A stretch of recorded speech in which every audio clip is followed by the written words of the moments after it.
La réelle protection pour la femme doit être la compétence, la loyauté, la persévérance, le sérieux dans le travail.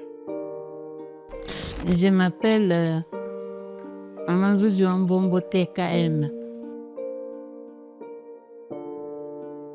Aujourd'hui, le Congo perd une pionnière.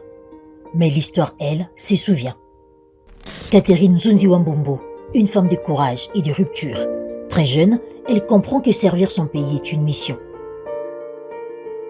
J'ai eu la chance de travailler avec le maréchal Mobutu, un homme qui avait l'ambition de démontrer au monde que ce que les hommes faisaient pouvait être fait également par les femmes. J'ai commencé par faire partie d'une association de femmes qui était présidée par Maman Mayaka Pongo, qui était notre présidente et j'étais la secrétaire générale. Et lorsque le maréchal a constaté ça, m'a remarqué, il m'a dit, bon, je vais un peu essayer avec celle-ci. Et j'ai commencé, il nous a donné 5 femmes comme bourgmestre des communes. Et moi, j'étais bourgmestre de la commune de Léopoldville. La commune de Léopoldville, c'est celle qui s'appelle aujourd'hui Gombe.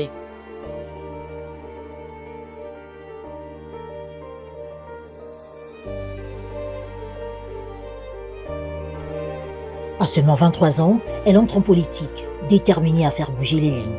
Sous le régime de Mobutu Sese Seko, elle entre dans l'histoire en devenant la toute première femme gouverneure du Bas-Zaïre, aujourd'hui Congo central. Un symbole fort, une première dans un monde d'hommes. Après cela, après le bourgmestre, j'ai été commissaire provincial, j'ai été inspecteur d'État, j'ai été vice-gouverneur de la ville de Kinshasa et le maréchal a voulu m'envoyer gouverneur dans le Bas-Congo, une province où je n'ai jamais été avant. On arrive à X, je demande si nous sommes arrivés. Oh, maman n'a noté.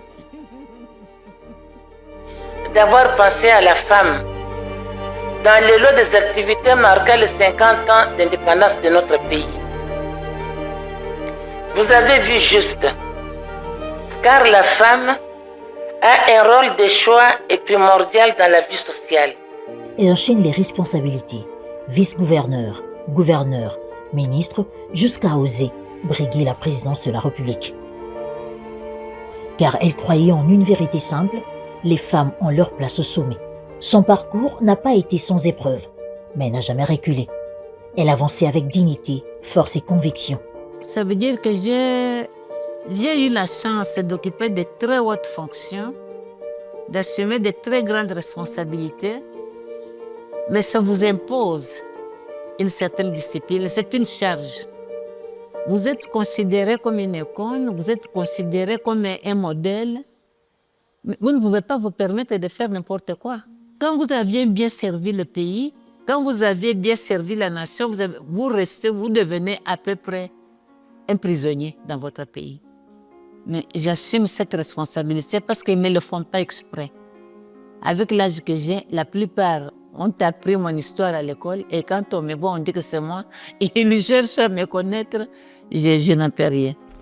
Marguerite Thatcher, elle m'a beaucoup inspirée, elle m'a donné beaucoup de courage. Savoir oser, savoir servir la nation avec loyauté, savoir servir le pays. Il faut toujours parfois se servir les exemples des autres. Et pour avoir cette possibilité-là, il faut avoir le sens de l'écoute. J'ai fait ce petit livre où j'ai écrit les 10 commandements de Maman Zozi. Il faut assumer pleinement ses responsabilités avec détermination et combativité. Et notamment ne pas accepter de se laisser marcher sur les pieds ou sur ses plates-bandes. Il faut avoir confiance en soi. Il faut avoir de l'ambition. Il faut se convaincre qu'on est une personne humaine dotée de toutes les facultés et qu'il n'existe aucune raison d'échouer là où les autres réussissent. Aujourd'hui, son héritage est clair. Elle n'a pas seulement occupé des fonctions, elle a ouvert la voie. Une voie pour les femmes congolaises, une voie pour les générations futures. Reposez en paix, Maman Nzunzi Wambombo. votre combat continue.